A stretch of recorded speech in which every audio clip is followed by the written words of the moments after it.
Tout juste avant la pause des fêtes, le ministre fédéral de la Justice a annoncé qu'il souhaitait reporter l'élargissement de l'aide médicale à mourir pour les personnes souffrant de troubles mentaux. La loi devait entrer en vigueur le 17 mars, mais David Lametti estime qu'il faut plus de temps pour mieux préparer les provinces et les professionnels de la santé à traiter ces cas plus complexes. Faut-il s'inquiéter de l'impact qu'aura ce délai? J'ai posé la question à la docteure Mona Gupta. Elle est psychiatre au CHUM et a présidé un groupe d'experts sur la question.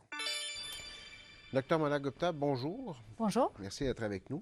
Vous êtes président du groupe d'experts sur l'aide médicale à mourir et la maladie mentale. Pourquoi c'est important, d'après votre groupe d'experts, d'étendre l'aide médicale à mourir aux gens qui souffrent de troubles mentaux? Ah, mais ça, c'est une question très intéressante. En fait, notre mandat n'était pas d'étudier la question de si les personnes atteintes des troubles mentaux devraient avoir l'accès, mais plutôt de recommander les mesures de sauvegarde, les protocoles, des directives pour encadrer la pratique. En fait, suite à la décision dans le cas de Trouchon, cette décision a invalidé l'exigence qu'une personne soit en fin de vie au Québec ou que leur mort naturelle soit raisonnablement prévisible. Il n'a pas mentionné des diagnostics ou des catégories de patients ou de demandeurs. Donc, cette décision a effectivement ouvert la porte à toute personne qui a une maladie grave et incurable, peu importe sa nature, de faire une demande. Okay?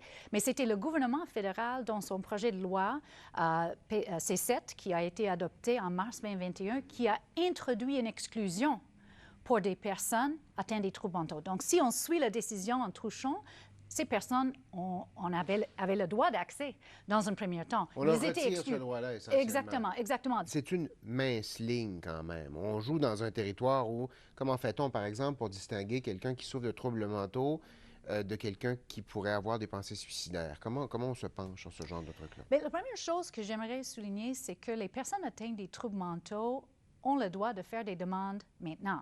Il faut juste qu'ils aient un autre trouble physique qui va qualifier pour l'AMM. En fait, n'importe quel demandeur, peu importe la nature de sa maladie, peut avoir des idées suicidaires. Donc, ce que je veux dire par cela, c'est que les cliniciens doivent déjà faire face à ces questions. Ils ne sont pas spécifiques aux personnes atteintes des troubles mentaux. Donc, je pense que la question à poser et la question que le groupe d'experts a posée, c'est mais qu'est-ce que les cliniciens font maintenant quand ils sont devant les cas complexes où quelqu'un a peut-être des antécédents de faire des tentatives suicidaires, etc.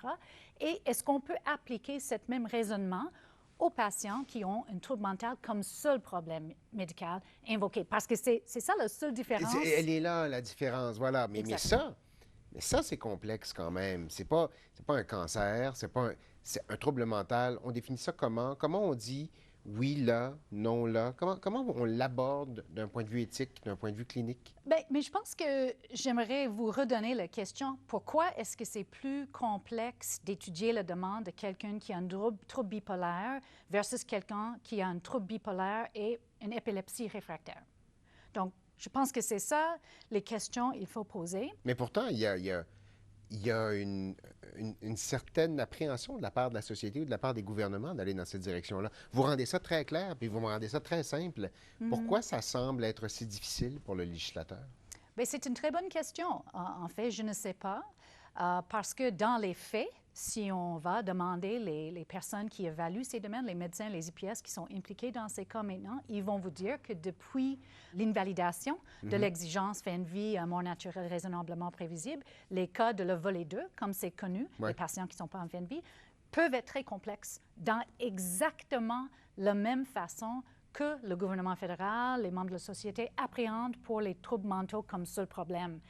Donc, en fait, il n'y a pas nécessairement des grandes différences. Alors, après ça, je pense que c'est une question de perception sur la part de la société. Il peut y avoir aussi des enjeux de stigmate, en fait, où on pense que bien, je veux dire que toute autre personne dans la société est capable ou peuvent être capables de prendre sa propre décision pour sa vie, mais pas quelqu'un atteint d'une trouble mentale. Vous planchez présentement sur des normes réglementaires maintenant.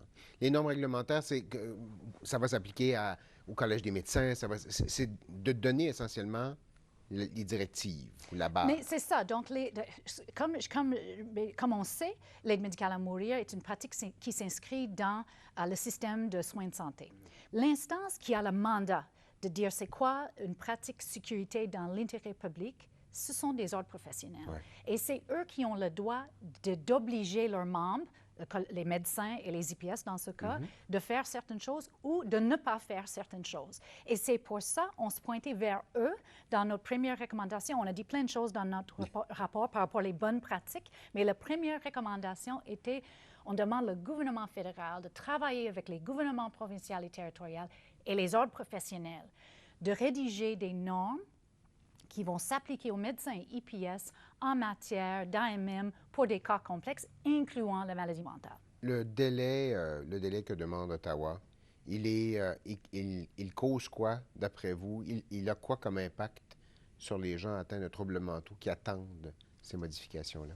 Bien, il y a divers impacts possibles. D'abord, il faut rappeler, dans un premier temps, les personnes souffrantes depuis longtemps, qui a épuisé tous les traitements que la médecine a à offrir, tous les services, toutes les interventions, qui comptaient faire une demande et avoir le droit juste d'avoir la demande étudiée. On ne parle pas d'avoir la demande d'avoir AMM, on parle d'avoir le droit d'avoir son demande étudiée. Donc, eux, ils ne peuvent plus le faire. Et je m'inquiète aussi sur l'impact sur les personnes atteintes des troubles mentaux en général, dans les yeux de la société, où on peut dire, bien, leurs droits ne sont pas si importants, on n'a pas besoin de tenir notre promesse. On peut juste facilement dire, on reporte leurs droits. Donc, je m'inquiète comme psychiatre sur le message que ça envoie envers les personnes atteintes des troubles mentaux et leurs droits comme tout autre membre de la société. Docteur Gdouta, merci beaucoup. Merci à vous.